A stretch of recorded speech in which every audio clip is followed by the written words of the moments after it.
Journey to Callisto by Maurice de Ritter. Illustrated by John Stewart. Contents. Introduction 2. Why are we going into space? 4. Where can we go? 8. What about the moons? 12. The Callisto Voyager. 16. The astronauts prepare. 22. Food and oxygen. 23. Blast off. 26. The journey. 28. A hazardous journey. 32. Arrival at Callisto. 34. Establishing a colony. 36. The Earth needs you. 38. Introduction. Mission Headquarters. 2 years to launch. Good morning, ladies and gentlemen. Welcome to this introductory meeting of the mission to establish a permanent colony of humans on a distant moon or planet. We are 2 years from launching the spacecraft that will help achieve this objective, and this briefing is intended to explain how we will complete the mission. My name is James Allerton, and I am the mission director. My job is to make sure that every stage of the project is completed on time and to the best of our ability. In other words, I'm in charge. There will be no mistakes. The lives of our astronauts depend on everyone involved doing their jobs correctly. I would like to ask the mission captain to introduce herself and the senior members of her crew. My name is Yasmin Khan, and I am the mission captain. I have been chosen to command the spaceship, which will journey across deep space to set up the first ever colony on a distant moon. I am in charge of a crew who will spend the next few years in space. We will be leaving behind everything on Earth: family, friends, trees, flowers, shops, schools, even the air we breathe. The crew includes Charlie LaBelle, our engineer, who knows everything about the spaceship, and Omar Hassan, our doctor, who will make sure everyone is fit and well. Hi. Hello. Thank you, Captain Yasmin. I would imagine your first question is, why are we doing this? Let's talk about all the things that make this journey worthwhile. Why are we going into space? The idea of colonizing another planet or moon has been around for centuries, long before humans first ventured into space. Many scientists have been struggling with the various problems of achieving this, not only how to get there, but deciding on the destination itself. Here is a report from some of these scientists. It states why, despite the difficulties, we should endeavor to start a colony on a distant planet or moon. Getting into space is difficult because of gravity. It is a force which pulls all objects towards the center of the Earth or any other large mass. This means that an object must travel at huge speed to reach space and to travel away from Earth. Once in space, the pull of gravity is much less, which means much less power is needed to move. Smaller planets and moons often have weaker gravity than Earth, and it's easier for spacecraft to take off. It also means that humans can float away from the ground. If a colony could be established on a distant moon, it could be used as a base to launch further into space. The Saturn V rocket required huge rocket engines and hundreds of tons of fuel to get past the Earth's gravitational pull and reach space. Humans began to explore the possibility of space travel in the 1950s and 60s. In 1969, the first astronauts landed on the moon. That is as far as humans have been. But the dream of reaching other planets and the space beyond could now be realized. A mission to a distant moon or planet allows scientists to develop new technologies which could benefit humanity back on Earth. Other moons and planets may have greater deposits of minerals and other resources that could be of real benefit to Earth's population. Would the journey be worth it? It would cost a lot of money, involve huge amounts of new technology, and the spaceship crew would face many uncertain dangers. But it could mean valuable new discoveries which help us back on Earth. The plan is to establish a base that can launch missions further out into space. Then maybe another planet with life on it, or where humans can walk freely outside, breathing the air, could be found.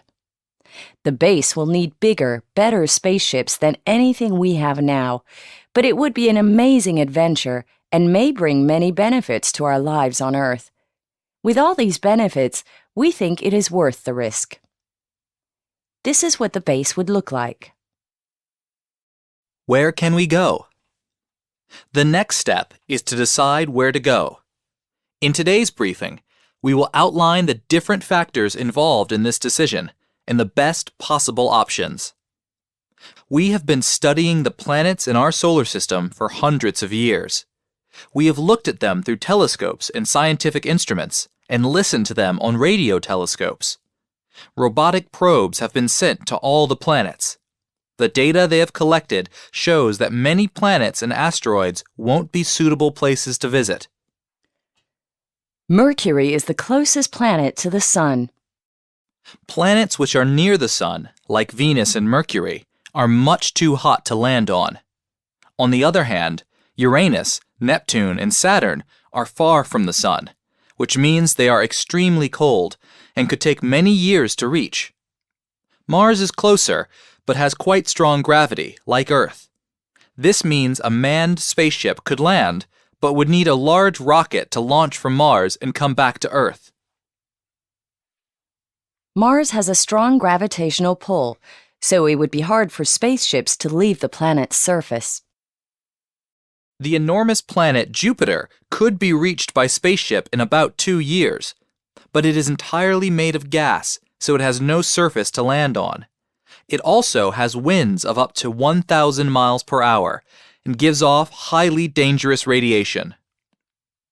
Radiation consists of waves of energy. There are many types of radiation. We can see and feel some kinds, like light and heat. There are other types that we cannot see, feel, hear, smell, or taste. We need special sensors to tell if radiation is present. Unmanned probes have reached all of the planets. The journey to the closest, Venus, took 3 months. It took 9 years to reach Pluto. What about the moons?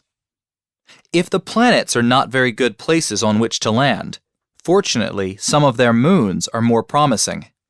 Moons, like the Earth's moon, are usually much smaller than the planet they orbit, so don't have as much gravity. Jupiter has over 60 moons. Most of them are small rocks, but there are 4 large ones: Io, Ganymede, Europa, and Callisto. Io, Ganymede, and Europa have high radiation because they are close to Jupiter. Ganymede and Europa are also very, very cold, while Io is full of active volcanoes and lakes of molten sulfur. The moon furthest away is Callisto. Planets with less gravity are easier to land on and take off from. It'll be much easier for me to control the spaceship if there's less gravity. This is something I will have to practice in a simulator. Moons are natural satellites that go round or orbit a planet. Ganymede's radiation is very dangerous. Callisto is a bit warmer with no radiation, but it is still minus 139 degrees. Brrr. Are we sure this is where we want to go? Yes, it has more advantages than the others, and gives us an opportunity to launch further into space in the future. I agree this is probably the best destination for our mission. We believe Callisto would be the best choice. Gravity is very low there, so launching and landing will be easier, and it has much less radiation than Jupiter's other large moons. It is warmer than the other 3 moons. Callisto is mostly made of rock and ice, with no molten core, so there is no volcanic activity. Okay, you convinced me. Callisto, here we come. The Callisto Voyager. Mission Headquarters, 6 months to launch. In the last meeting, we decided on Callisto as the best destination. It will take 2 years to get there, so the rocket we will use needs to have some new features never before seen on spacecraft. The Callisto Voyager spacecraft has now been built and is ready to go, so Engineer Charlie has prepared this presentation to take you through certain aspects of the craft and the reasons why it was built this way. What the spaceship has to do. The spaceship has to make an incredibly long journey to get to Callisto. Then, it has to land some of the crew and equipment to set up a colony before it returns to Earth. This means the spaceship has to be very big. It has space for us to eat, sleep, relax, and control the functions of the ship. There are power and water systems, and engines for maneuvering into and out of orbit. The spaceship will carry everything required to land on Callisto, including a special landing craft and equipment for setting up a colony. The Callisto Voyager won't be launched from Earth, but will launch from the space station where it was built. This is so it doesn't need huge rockets and massive amounts of fuel just to get into space. Almost 90% of the fuel used on the Apollo 11 trip from Earth to the Moon was used to travel the first 100 kilometers. The remaining 10% of fuel took the Apollo astronauts almost 750,000 kilometers to the Moon and back. The spaceship will be powered by nuclear reactors. They will allow the spaceship to travel at a high speed for a long period. How it was built. In 1998, the International Space Station was put into space. It provided the services needed to build some spacecraft. But to build a huge spaceship like Callisto Voyager, the International Space Station was made much bigger. A lot more people had to live and work there, and huge space cranes were needed to help build our new spaceship. This is where our spaceship was built. Building the spaceship was a big task. Firstly, all the parts of the ship were made on Earth. Then the parts were taken by rocket to the space station. Next, the parts were assembled at the station using giant space cranes. Finally, the spaceship was completed and loaded up in preparation for the long journey. The spaceship needs to travel huge distances very quickly and carry a lot of things: humans, food, air, water, along with everything needed for the crew to live and work. The completed spaceship is much bigger than any aeroplane or rocket ever built. The astronauts prepare. Mission headquarters, 1 month to launch. The astronauts have been very carefully selected for this long journey. They have to be young, fit, and healthy.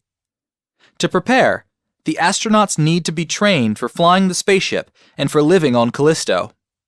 Being in a metal tube for months on end is not something many people would choose to do. Most people would find this very stressful, particularly knowing there is no way of returning to Earth for a few years. Everyone in the crew has passed a range of tests to ensure they are healthy enough to take part in such a difficult journey. Some tests would be done in zero gravity, the kind of conditions they would have on the ship. Food and oxygen. Mission headquarters, 3 weeks to launch. I have worked closely with the builders and engineers working on the spaceship. Our spaceship will travel for many months through a void where there is no food or oxygen. These are vital for human life. There is nothing to eat in space and no oxygen to breathe. It is possible to take some supplies from Earth, but this will not be enough for the whole journey. Therefore, food and oxygen will have to be generated on the ship. The food on the spaceship will be mostly vegetarian. It is not possible to take animals on the ship, as they will consume too much food and oxygen themselves. Plants can be grown in large, cylindrical tubes called hydroponic pods. Hydroponics is the process by which plants are grown without using soil. Hydroponic farms grow plants using a special plant food full of nutrients. New plants can be grown from seed packets that contain everything the seedlings need to start. They are then cultivated in the growing tubes. Potatoes, soybeans, and peanuts would be the main crops because they are grown easily and produce large quantities of food.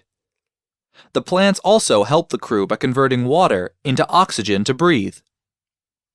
When we breathe in, our bodies use the oxygen, and we then breathe out another gas called carbon dioxide. Without oxygen, we will suffocate.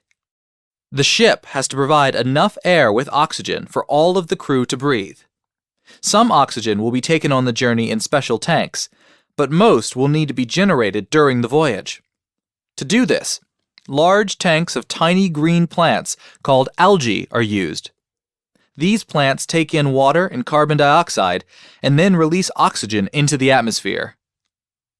Not salad again! Blast off. Space Station, Earth orbit, launch day. Captain and crew of Callisto Voyager, you are on the verge of an historic moment. Whilst every precaution has been taken against danger, this is a leap into the unknown. You must be careful. All our best wishes go with you for your journey. Goodbye, everyone. I'll give you all away from Callisto. Our adventure is just beginning, and what an adventure it promises to be. I'm going to be the first doctor to travel into deep space. My family are so proud. Thank you, Mission Director. I have dreamt of this moment all my life. As a child, I looked up at the stars and wondered just what it would be like to travel amongst them. And now I will know. This is Callisto Voyager signing off and reporting all ready for launch. 5, 4, 3, 2, 1. We have blastoff! The journey. Mission headquarters. 4 weeks after launch. Life on the spaceship. Our journey to Callisto will last for over 2 years. However, we won't be bored. Everyone on board has an important job to do. This could be maintaining the ship, growing and preparing food, doing scientific experiments, or monitoring the journey. We will be very busy. All of us have to exercise regularly and eat healthily because in reduced gravity, the muscles and bones may atrophy.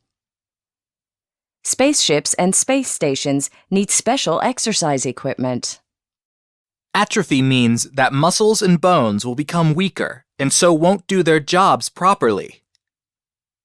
Zero gravity makes playing board games very difficult. The pieces keep floating away. The spaceship includes habitat modules where the crew will have facilities to sleep, relax, exercise, and eat.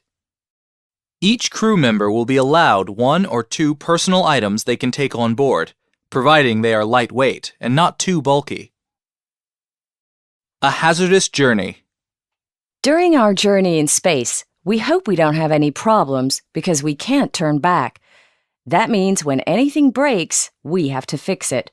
So all through the journey, we have to keep checking the spaceship and making sure everything is working as well as possible and is in good condition. If anything major breaks, we are in trouble, so even small problems need fixing quickly to stop them from escalating into big problems. That is my job. I have detailed plans of all the components of the ship on a computer, and hopefully I know what is required to fix any problems. Space is vast and empty, so it would be very unusual to hit anything. However, there is an asteroid belt between Mars and Jupiter.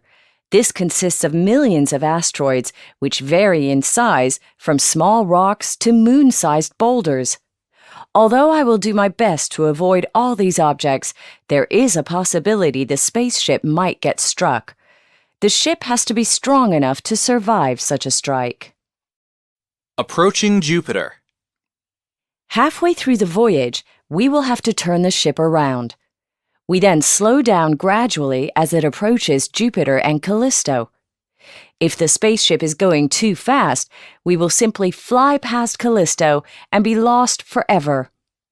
Once in orbit around Jupiter, the ship will continue to slow down until it reaches Callisto's orbit. Arrival at Callisto.